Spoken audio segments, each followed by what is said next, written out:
le président du Rassemblement guinéen pour le développement, RGD, national, RGD, ancien ministre délégué à la Défense nationale et ex-ministre de la Sécurité et de la Protection civile, Maître Abdoul Kabele Camara s'active déjà sur le terrain. Au cours de cette interview qu'il a bien voulu nous accorder, il fait un point sur son récent voyage à la rencontre de la diaspora guinéenne, la crise qui mine le secteur éducatif guinéen et le pourquoi voter pour le RGD à la présidentielle de 2020. Lisez. La transhumance politique existe depuis la nuit des temps. L'engagement politique est une question de personnalité. À moins de 2 mois seulement de votre arrivée à la tête du RGD, quelle appréciation faites-vous de la mobilisation et de l'implantation de votre parti? Maître Abdoul Kabele Camara, c'est une très grande surprise. À moins de 2 mois, nous avons enregistré près de 15 000 adhérents. C'est-à-dire, des militants qui sont venus spontanément acheter la carte du parti à 5 000 francs pour certains et d'autres, 200 000 francs comme contribution volontaire afin d'obtenir la carte de membre fondateur et la carte de membre d'honneur. Nous sommes satisfaits de cette mobilisation qui a été enregistrée au niveau du siège de notre parti. Et puis, nous avons également procédé depuis le 17 octobre 2018 à l'information, à la vulgarisation de la vision du parti qui a été rédigée et lancée à tous les niveaux. Vous venez de rentrer d'une tournée en France. Dites-nous quel a été l'objectif et le message véhiculé. Je reviens de la France où nous avons fait une communication à l'adresse de la diaspora guinéenne. À partir de Paris, cette communauté a bien reçu notre message. Nous avons présenté notre vision et surtout expliqué ce pourquoi le Guinéen de la diaspora et le Guinéen de l'intérieur devront être fiers d'eux-mêmes et de leur pays à travers le slogan « Mon pays, ma fierté », qui est d'ailleurs la fondation de notre vision intitulée « Vers un nouveau pacte social ». Une façon concrète qui va donner le moyen à tout un chacun de s'épanouir tout en déployant ses propres potentialités et aptitudes. En clair, ce slogan est un bon moyen d'inscrire les populations dans une continuité intergénérationnelle, de les intégrer dans l'histoire de la Guinée. C'est une manière de faire impliquer les populations de notre chère Guinée dans les chantiers de l'avenir. Vous savez, par ces temps de très grande incertitude et de risque sur la stabilité de notre nation, il nous faut définir de nouveaux comportements. Justement, une des raisons du discours prononcé à Paris. Qu'est-ce que vous attendez de ces Guinéens de l'étranger? Beaucoup de choses jusqu'à présent n'ont pas été prises en compte totalement par les différents gouvernements. Je ne parle pas seulement du gouvernement actuel, mais de tous les gouvernements qui se sont succédés. Aucun d'entre eux n'a pris en compte la diaspora guinéenne dans leurs actions alors que les Guinéens de l'étranger peuvent faire beaucoup de choses. Le Guinéen expatrié qui souhaite investir ou se réinstaller dans son pays d'origine ne saurait être perçu comme une menace. Vous savez, la grande difficulté des Guinéens qui sont à l'étranger résulte de l'absence de structures de contact qui leur permettent d'entretenir un dialogue avec les autorités de leur pays d'origine. Les émigrés guinéens ont besoin d'avoir de véritables relais et des réseaux de soutien efficaces en Guinée qui se mobilisent pour la mise en place de structures adéquates et performantes. Le Guinéen expatrié qui souhaite investir ou se réinstaller dans son pays d'origine ne saurait être perçu comme une menace. Notre intime conviction est que nos compatriotes qui sont à l'étranger sont des citoyens modèles qui apportent à la population et surtout à la jeunesse l'encadrement et la vision nécessaires pour la construction pacifique de la nation guinéenne. Ils sont des acteurs de la paix, des créateurs de ressources et d'emplois. À travers eux, ils ont apporté déjà leur part de contribution. Ils sont en train d'améliorer les conditions de vie de nos parents en envoyant des fonds et biens et d'ailleurs c'est ce qui a contribué à la réduction un peu de leurs soucis en ce qui concerne le panier de la ménagère. Ils peuvent encore mieux faire. Et avec eux, demain, si le RGD est au pouvoir, tous les départements concernés travailleront avec la diaspora guinéenne. On identifiera les élites, le potentiel intellectuel qui se trouve à l'extérieur. Et ceux qui sont dans le secteur moyen de la technologie seront également recherchés pour apporter leur contribution au développement de notre pays. Nous sommes 4 régions naturelles mais il y a une 5e naturelle, c'est la diaspora guinéenne. Une fois au pouvoir, quelle serait la particularité du RGD par rapport aux autres partis? Kabyle avec le RGD au pouvoir, c'est la lutte contre le communautarisme, la lutte pour le respect des lois et règlements. D'abord, la Constitution sera un guide phare pour tous les Guinéens.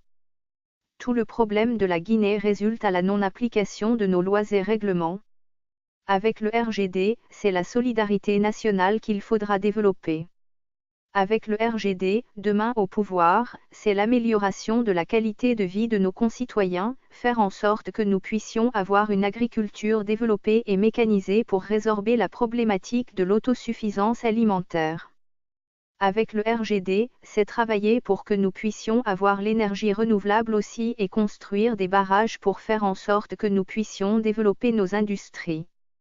Avec le RGD, nous ferons de sorte que les Guinéens partout où qu'ils se trouvent, puissent ouvrir le robinet et avoir l'eau courante et potable, puissent se soigner, parce que l'homme est le capital le plus précieux.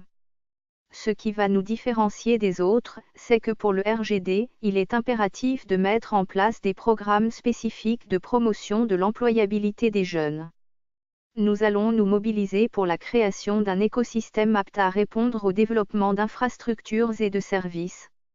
Des actions que nous allons poser, il sera possible concrètement de rendre performant le tissu industriel à l'intérieur du pays afin d'améliorer la productivité ainsi que le processus de recherche et d'innovation des petites et moyennes industries dans des secteurs à forte valeur ajoutée. Ce fichier audio a été créé par Panopre Basic, vous pouvez le télécharger sur www.panopret.com.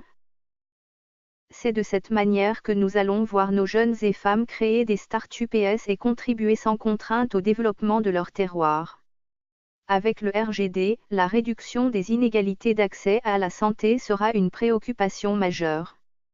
Nous pouvons en dire autant pour combattre l'insalubrité, pour le respect des droits humains, pour la recherche et l'enseignement supérieur, l'agriculture, etc. Quelle lecture faites-vous des transhumances politiques en Guinée? La transhumance politique existe depuis la nuit des temps. L'engagement politique est une question de personnalité. Quand on a une personnalité déjà bien faite, bien bâtie, bien construite, on ne se permet pas de poser certains actes qui pourraient vous rattraper.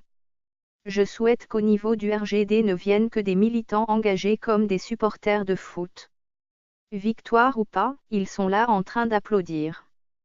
Le RGD ne rejoindra que les forces progressistes qui travailleront pour le respect de notre Constitution, de nos lois et règlements. Quel bord politique compte appartenir le RGD? Pourquoi voulez-vous qu'on rejoigne une classe politique? Le RGD ne rejoindra que les forces progressistes qui travailleront pour le respect de notre Constitution, de nos lois et règlements. C'est-à-dire une force qui se battra pour que le communautariste ne gagne pas de terrain en Guinée. Où qu'il soit, il doit être réduit à sa plus simple expression. Que nous puissions vivre ensemble. Oui, c'est ce que je disais à la communauté guinéenne vivant à l'extérieur. Nous sommes 4 régions naturelles mais il y a une 5e naturelle, c'est la diaspora guinéenne. Elle travaillera avec le RGD pour que le communautarisme, l'ethnocentrisme quitte les rangs politiques. Moi, je n'ai pas de choix à faire entre la gauche, la droite, le centre. Mon seul choix, c'est le peuple de Guinée. De quoi le peuple peut s'attendre d'un dirigeant? C'est ça notre souci. Les syndicalistes ont le droit de faire la réclamation. Il appartient au gouvernement de les écouter, de s'asseoir autour de la table et discuter pour trouver le minimum de problèmes qui soient de nature à soulager leur peine. L'éducation guinéenne souffre actuellement d'une crise qui ne dit pas son nom. Quel est votre avis pour une proposition de solution de sortie de crise? Le gouvernement est en train de passer à côté. En termes de solution, ce n'est pas en devenant intransigeant en fermant les portes qu'on peut museler les syndicalistes. Les syndicalistes ont le droit de faire la réclamation. Il appartient au gouvernement de les écouter, de s'asseoir autour de la table et discuter pour trouver le minimum de problèmes qui soient de nature à soulager leur peine. Ce qu'ils réclament n'est pas une mer à boire. C'est leur droit qu'ils réclament. Il faut les satisfaire. Un gouvernement qui ferme les yeux et qui bouche les oreilles est un gouvernement qui va tout droit au mur et qui va se fracasser la figure. Ils sont là parce que le peuple est là. Les syndicats font partie intégrante du peuple. Et c'est leur aspiration profonde qu'ils expriment. Le gouvernement doit trouver la solution. Le président de la République doit s'impliquer. S'il ne s'implique pas à force de rester longtemps muet sur ce sujet, il va les conduire à une situation regrettable pour tout le monde. Car l'enseignement est une profession noble. Elle ne conduit pas à la richesse comme d'autres secteurs, c'est un sacrifice qui est consenti par des enseignants. On doit les respecter, on doit les écouter pour trouver la solution pour que la vie scolaire reprenne. Si vous êtes un dirigeant et qu'il y a un problème d'État qui se pose, il faut vous référer aux lois. Il faut mettre fin aux conciliabules, aux compromis inutiles qui conduisent à des impasses. Quel message vous avez à lancer à l'endroit du peuple guinéen? C'est de respecter d'abord les lois et règlements. Quand on devient de bons citoyens, vous verrez que tout marchera. Aussi, si vous êtes un parti politique et que vous voulez manifester, alors manifestez conformément aux lois et règlements en vigueur. Vous êtes gouvernant ou dirigeant et que vous voulez encadrer les manifestations politiques, alors votre mission principale, c'est de protéger les personnes et leurs biens. Vous devez faire en sorte que les manifestations se déroulent dans la paix. Si vous êtes un dirigeant et qu'il y a un problème d'État qui se pose, il faut vous référer aux lois. Il faut mettre fin aux conciliabules, aux compromis inutiles qui conduisent à des impasses. Et ces impasses conduisent à des morts et à des destructions d'infrastructures. Ce qui est très grave. Et c'est justement ce que nous vivons actuellement en Guinée. Malheureusement, certains préfèrent des négociations bancales, sachant très bien que ces négociations ne seront jamais mises en œuvre. On les préfère à la loi et tout simplement pour se tromper. Le RGD a choisi la voie de la transparence, du respect des lois et règlements. La voie du dialogue, mais un dialogue fructueux et qui soit bénéfique pour toutes les parties, tous les acteurs impliqués. Un dernier message à l'endroit des militants du RGD. À nos militants de se lever pour construire une Guinée unie et émergente. Et c'est ça notre meilleure préoccupation. L'objectif, ce n'est pas seulement de remporter les élections présidentielles ou les législatives, ceci n'est qu'un moyen. Mais il faut nous permettre de démontrer aux Guinéens qu'il y a des Guinéens qui peuvent accéder au pouvoir et diriger la Guinée autrement à la satisfaction de tous.